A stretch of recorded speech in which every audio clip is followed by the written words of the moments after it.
ಭಾರತೀಯ ಜನತಾ ಪಾರ್ಟಿಯ ಹೂವಿನಹಡಗಲಿ ಮಂಡಲದ ಎಸ್ಟಿ ಮೋರ್ಚಾದ ವತಿಯಿಂದ ಹಡಗಲಿಯಲ್ಲಿ ಸಂಘಟನಾತ್ಮಕ ಸಭೆ ಜರುಗಿತು. ಈ ಸಭೆಯಲ್ಲಿ ಬಳ್ಳಾರಿ ಜಿಲ್ಲೆಯ ಎಸ್ಟಿ ಮೋರ್ಚಾದ ಅಧ್ಯಕ್ಷರಾದಂತಹ ಬಂಗಾರು ಹನುಮಂತ, ಜಿಲ್ಲಾ ಪ್ರಧಾನ ಕಾರ್ಯದರ್ಶಿಗಳಾದ ಕೆ ರಾಮಕೃಷ್ಣ, ರಾಘವೇಂದ್ರ, ಉಪಾಧ್ಯಕ್ಷರಾದ ವೀರಣ್ಣನವರ್, ಮಂಡಲದ ಎಸ್ಟಿ ಮೋರ್ಚಾದ ಅಧ್ಯಕ್ಷರಾದ ಪ್ರಹ್ಲಾದ್ ಕಾಗಿ, ಮಂಡಲ ಅಧ್ಯಕ್ಷರಾದ ಸಂಜೀವ ರೆಡ್ಡಿ, ಇನ್ನು ಅನೇಕ ಮೋರ್ಚಾದ ಪದಾಧಿಕಾರಿಗಳು ಮತ್ತು ಹಿರಿಯರು ಈ ಸಂಘಟನಾತ್ಮಕ ಸಭೆಯಲ್ಲಿ ಭಾಗಿಯಾಗಿದ್ದರು.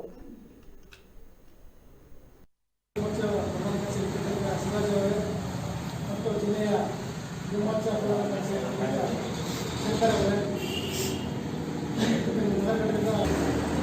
ಹಳ್ಳಿಗಳಲ್ಲಿ ನಾವು ಇನ್ನೂ ಸ್ವಲ್ಪ ನಮ್ಮ ಸಮಾಜ ಪಾರ್ಟಿಗೆ ಏನಾಗಿದೆ ಅದೆಲ್ಲ ಸ್ವಲ್ಪ ತಿಳಿಸೋ ಕೆಲಸ ನಾವೆಲ್ಲ ಮಾಡ್ತೇವೆ.